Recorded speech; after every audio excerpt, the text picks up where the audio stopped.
प्रश्न है, किसने मगध की राजधानी राजगृह से पाटलिपुत्र स्थानांतरित की? तो इसका सही उत्तर हो जाएगा ऑप्शन सी, उदयन ने। और आपको बता दें कि हर्यक वंश की स्थापना करने का श्रेय बिंबिसार को जाता है और उस समय इसकी राजधानी राजगृह अथवा ग्रीवरज थी। कभी कभी ये एग्जाम में पूछ लिया जाता है कि मगध की प्रथम राजधानी क्या थी, तो ये राजगृह अथवा ग्रीवरज थी, आप याद रखिए।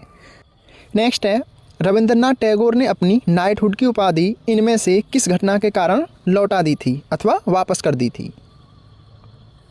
तो इसका सही उत्तर हो जाएगा ऑप्शन बी, जलियांवाला बाग नरसंहार हत्याकांड के बाद रविंद्रनाथ टैगोर ने अपनी नाइटहुड की उपाधि वापस लौटा दी थी, जो कि 13 अप्रैल 1919 को पंजाब के अमृतसर में ये जलियांवाला बाग हत्याकांड हुआ था। नेक्स्ट है, गोदावरी नदी का उद्गम स्थल किस राज्य में है? आंसर दीजिए। तो इसका सही उत्तर हो जाएगा ऑप्शन सी, गोदावरी नदी का उद्गम स्थल महाराष्ट्र में है। और आपको बता दें कि यह महाराष्ट्र के नासिक जिले के त्र्यंबकेश्वर के निकट से निकलती है और यह दक्षिण भारत की सबसे लंबी नदी होने के कारण इसे प्रायद्वीपीय भारत अथवा दक्षिण भारत की गंगा भी कहा जाता है। ये क्वेश्चन एग्जाम में पूछा गया है, इसको आप नोट डाउन कर सकते हैं। नेक्स्ट है, भारतीय संविधान में कानून बनाने की निर्धारित प्रक्रिया काफ़ी हद तक इनमें से किस देश के संविधान से प्रभावित है? आंसर दीजिए। तो इसका सही उत्तर हो जाएगा ऑप्शन सी, कानून बनाने की प्रक्रिया जापान देश से संबंधित है और भारत में संसदीय प्रणाली ब्रिटेन से ली गई है। और भारतीय संविधान के विदेशी अंग अथवा किस देश के संविधान से हमने क्या लिया है, ये सारे नोट्स हमने आपको टेलीग्राम पर और व्हाट्सएप ग्रुप में प्रोवाइड करा दिए हैं। अगर आप अभी हमारे टेलीग्राम से या फिर व्हाट्सएप ग्रुप से ज्वाइन नहीं हैं तो आप ज्वाइन होकर के सारे नोट्स ले लीजिए। हमारे सारे नोट्स फ्री ऑफ कॉस्ट हैं। नेक्स्ट क्वेश्चन है, समाई राजा जयसिंह ने इनमें से किस शहर में एक खगोलीय वेधशाला स्थापित की थी? आंसर दीजिए। तो इसका सही उत्तर हो जाएगा ऑप्शन ए, उज्जैन में। और आपको बता दें कि समाई राजा जयसिंह ने 5 शहरों में ये खगोलीय वेधशाला स्थापित की थी, जिनके नाम निम्न हैं: दिल्ली, मथुरा, वाराणसी, उज्जैन और जयपुर। तो आप इनको चाहें नोट डाउन कर सकते हैं। और फिलहाल में जयपुर वाली वेधशाला चालू है, बाकी चारों वेधशालाएं बंद हो चुकी हैं। नेक्स्ट है, शिक्षा का अधिकार यानी राइट टू एजुकेशन आरटीई अधिनियम भारतीय संसद द्वारा किस वर्ष अधिनियमित किया गया अथवा पारित किया गया?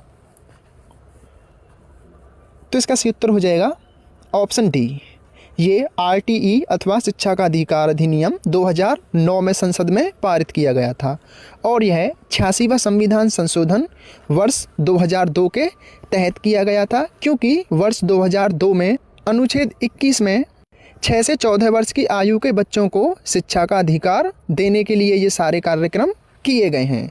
और आपको बता दें कि यह आरटीई 1 अप्रैल 2010 से पूरे देश में लागू कर दिया गया था अथवा मान्य हो गया था। और ये शिक्षा का अधिकार इससे पहले हमारे संविधान के अनुच्छेद 45 में था, जो कि राज्य के नीति निर्देशक तत्वों में था, लेकिन इसको वहाँ से हटा करके भारतीय संविधान के अनुच्छेद 21 के का में जोड़ दिया गया, जो कि अब एक मौलिक अधिकार भी है। तो आप चाहें तो इसको नोट डाउन कर सकते हैं। इम्पोर्टेंट क्वेश्चन बनता है और इससे कई अनुच्छेद प्रभावित होते हैं।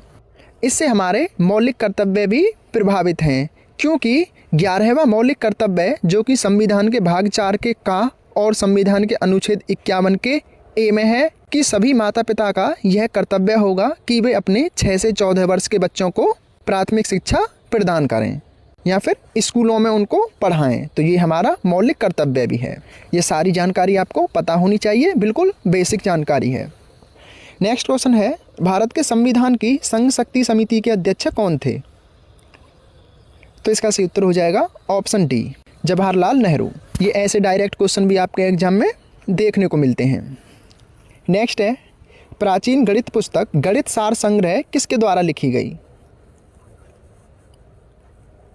तो इसका सही उत्तर हो जाएगा ऑप्शन बी, गणित सार संग्रह के लेखक महावीराचार्य जी हैं, जो कि राष्ट्रकूट वंश के शासक अमोघ वर्ष जो कि 814 ईस्वी से 878 ईस्वी के दौरान राजा थे, उसी समय इस पुस्तक का लेखांकन हुआ अथवा लिखी गई।